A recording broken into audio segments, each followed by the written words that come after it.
Hello ladies and gentlemen, Willie here, and I'm back with the second part of my video on the most powerful abilities in Classic WoW. I did cover 10 previously in my last video about this subject, but it was really difficult to cut it down just to that number when there are so many super impactful abilities.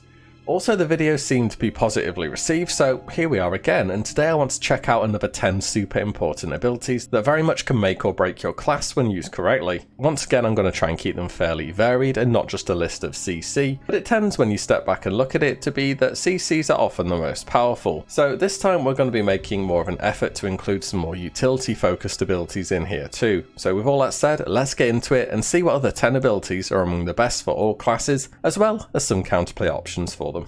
First up, a Shaman ability. You could include two different categories here, be it WINFURY weapon or the Totem itself. Both do near the same thing, just the Shaman's version is a whole lot more powerful. The Shaman gains 2 extra attacks while the Totem version only gives 1. Sounds like a big difference, but other classes that benefit from WINFURY, namely rogues and warriors, hardly need much more help in the damage category anyway. Rather unfortunately, feral druids can't benefit from WINFURY since it's a weapon buff and druids don't attack with their weapons. It's a shame. It would have made Feral Cat more competitive and bear even better on single target threat. All the same, it is one of those big iconic reasons that you love having a Shaman in your group as a melee DPS. Not only is it great in raids, it gives your dungeon cleave groups an extra chance to proc their Ravagers, and in the same token scales with sword specialization, Hand of Justice and other extra attack procs very well. The Shaman's personal version is of course a pure montage ability. Sometimes it falls flat, sometimes everything comes together and crits and you just get those magical moments where the stars align and you just delete someone in front of you, and that's one of the things that make enhancements so enjoyable at times. And as a final note about this, both WINFURY weapon and Totem can be upgraded a small amount through talents to give extra attack power, but the main attraction here is just the extra attacks overall. Finally, if you're a rogue, don't forget that WINFURY and poisons don't stack as they're both temporary buffs. Counterplay wise, well, WINFURY is physical, so it does poorly against high armor targets, but if a Shaman lands the God RNG, it's probably the highest burst in the game and nothing is going to save you really. Hammer of Justice, 10 yard range, 6 seconds stun at maximum rank, 1 minute cooldown can be reduced down to 45 seconds through talents. Personally, I really rate Hammer of Justice as a skill. As a whole player, it has to be a constant consideration in a fight, and with such a short cooldown, it's almost certainly going to be fired off pretty much every single time. Any ability that happens instantly should never be underrated, and when it stops you from playing the game for 6 seconds, it's even better. Just think about the other powerful stun effects that exist in the game. You got Cheap Shot,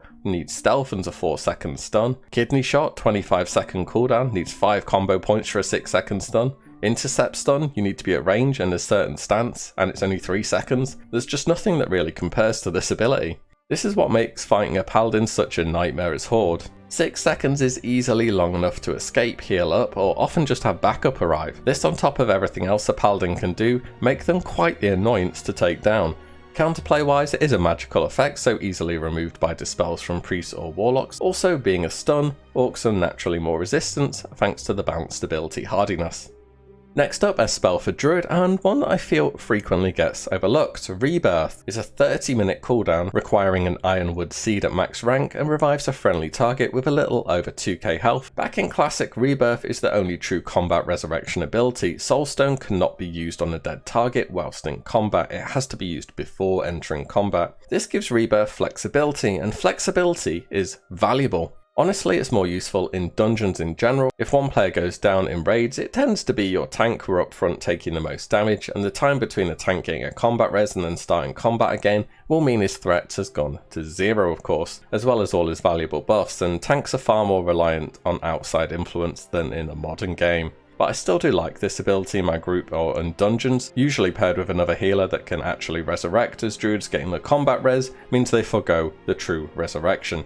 Another one for the Shaman now, Elemental Mastery. This has undergone a few changes over the years, but in Classic it makes your next Fire, Frost or Nature spell a guaranteed 100% critical strike chance, as well as making it cost no mana. Making spells guaranteed crits has always been a bit problematic for Blizzard ever since vanilla. Being able to know for sure that you're going to deal out a huge amount of damage at the push of one button especially with the limited defensive options many classes have, make this spell super dangerous. Quite often shamans will opt into getting nature's swiftness as opposed to elemental mastery, which can give some equally massive burst, but it's more RNG reliant on actually getting crits then. Shamans in particular have the talent elemental fury, which increases the critical strike damage bonus of spells by 100%. Spell crits do 150% damage baseline, so 250% is no laughing matter. This spell is usually used in conjunction with Chain Lightning, has the highest base damage, shortest cast time, and bounces to 2 nearby targets. Throw in an Earthshock afterwards and well, the sky's the limit really on the amount of damage you can do in one global cooldown. Of course, once you have a bit of gear and some buffs as well, you can easily start one-shotting people. Well, how can you avoid this?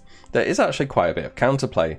First, the effect is actually dispellable and it telegraphs pretty clearly that you're about to be hit very hard, which can allow you to take measures to avoid the damage. Also, the follow-up Earthshock is 20 yards range maximum, so the chances are just the Chain Lightning by itself won't delete you. A warrior ability now, another one that I feel is very underrated. This may just be coming from me as a Warlock player, aka an aggro magnet, after I've casted a few Shadow Bolts, but especially in the PvE bosses in Alterac Valley recently, seeing a good 5 or 6 warriors on a target and not a single mocking blow coming out makes me sort of start to question people's ability. Anyway, if it lands, it'll cause the target to attack the warrior for 6 seconds, acts as a hard taunt for that period of time.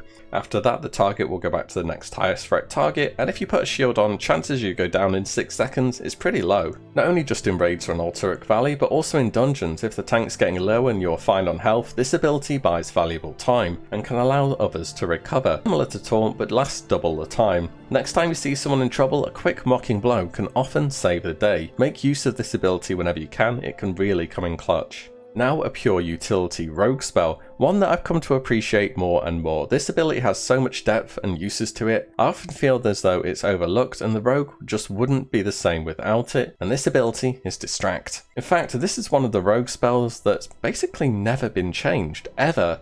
And you can't really say that for too many spells across any class. Simple enough, this spell calls a distraction. Targets affected turn and face where the distraction came from, including players. Despite being a spell most frequently used from stealth, it does not actually require it. If an enemy is facing away, their stealth detection is far lower, allowing you to skip past certain areas much easier. It can put a halt to patrols that are moving, or even bosses, allowing for safer pulls, or potentially letting you loot chests or nodes far easier. And of course you can distract people off bridges or ledges in general to their doom. Places like that little plank to the boat in Booty Bay or the chains going down Blackrock Mountain are some prime places to cause maximum annoyance, which as a rogue is of course your key concern.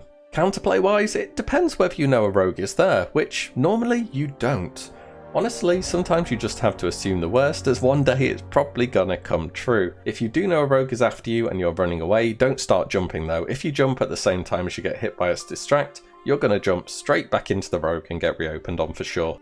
Lay on Hands, the most powerful healing spell in the game, and it continues to be in BFA today actually, still being a part of the Paladin's kit 15 years later. This spell has Paladin written all over it, making a sacrifice to make others stronger, sort of the opposite to Warlocks really, if you think about it. It's instant cast, but has a small delay between you pressing the button and it actually healing, which means you can't be too risky about doing this. I'm not entirely sure why this happens. I have a feeling it has something to do with the game checking how much it should heal since it has no set value. Also yes, it can crit in Classic, but it has a massive 1 hour cooldown. So this spell heals for an amount equal to your maximum health and restores 550 mana at maximum rank. However, it also drains all your remaining mana. A hard mana reset may be too difficult to overcome early in a fight, if you have the choice between pressing this button or your tank going down, but later on in a fight it just gains more and more value since it's basically always a full heal for 0 mana cost. And if you have no mana anyway, this spell is fantastic. Do remember to carry mana potions as a paladin. They can often be more valuable than health potions if you have this cooldown ready to fire off. This spell can be improved via talents as well to provide a 30% armor buff for 2 minutes, as well as reducing its cooldowns to a mere 40 minutes. The armor buff is actually pretty substantial if you know your tank is going to take a beating, like on fast guard fights where you just tank everything together. Lay on Hands can be used before the pull just to get this armor buff going. For paladin when solo, this spell does restore a bit of mana too, as mentioned, 550.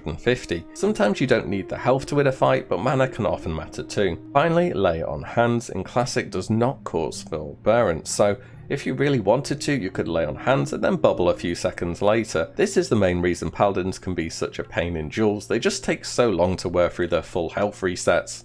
A mage spell now, about time we had something from the mage on here, right? Counterspell, instant cast, 30 yard range. If successful, will prevent spells being cast from the school hit for 10 seconds. 10 seconds is a really long time. Shamans, whose totems, main damaging spells, and healing are all linked to the nature school. Literally everything a paladin does apart from auto attack is in the holy school. The majority of warlock spells are in shadow, so on and so forth. For me, Counterspell is the best interruption ability in the game. It does have a longer cooldown than others, but being able to counterspell from 30 yards and it being 10 seconds for me is pretty nuts. Against other mages, Counterspell is a key ability to manage, getting CS on Arcane stops Blink and Polymorph as well as your own CS. Getting hit on Frost means no Ice Barrier or Ice Block, and so on.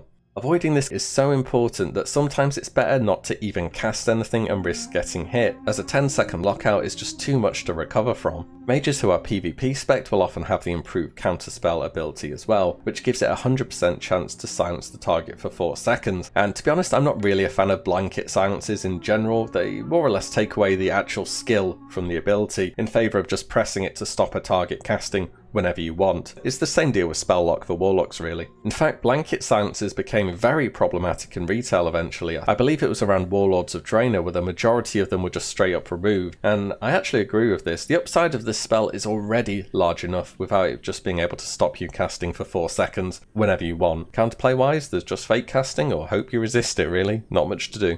Death Coil now. As a warlock, I can tell you this ability will save you more than any other spell in your toolbook easily. 2-minute cooldown applies a 3-second horror as well as doing a decent bit of damage and healing you. This spell can also crit, which translates to even more healing for you. Originally this ability had a 10-minute cooldown and healed for 100% of the damage that it dealt, and to be honest, even then it's still pretty good. It's more about the CC it applies and allowing you to recover over everything else. It can be dispelled but gives the warlock time to either get dots rolling or get a fear active. Seeing as landing a fear is really the warlock's key to winning pretty much any fight, Death Coil is often a catalyst to that victory. There are certainly some good counterplay options. As mentioned, it can be dispelled and it can be mitigated via a shadow reflector. If you have a warlock in a position where they have to coil, you can pretty much bet that they're going to have it up and use it. So it can be reasonably predictable as to when this spell will be fired off. So think about getting your shadow reflector equipped sooner rather than later. Finally, a hard-hitting ability from the Hunter, Aimed Shot. A big 3-second wind-up for some massive damage. Against cloth wearers, you can easily take off over half of their health or just straight up one-shot them due to its massive base damage. It's difficult to outrun this ability too, since when talented into the Hawkeye talent, Hunters have the longest attack range in the game at 41 yards. Aim Shot almost feels like a baseline ability since you hardly ever see a Hunter without it, but it is learned on early through the marksmanship tree. In the Burning Crusade, it was also given a Mortal Strike effect on it too, but for the time being it's just something that will take off half your health. A lot of fun to see those big crits fly up on your screen. It also pairs up very well with Scattered Trap combo, allowing you to more or less always be able to guarantee a fully charged aim shot into an auto multi-shot. Counterplay wise, well, you had 3 seconds to get out of the way really. Also it's physical damage, so you can always pop on a shield if you're seeing it coming.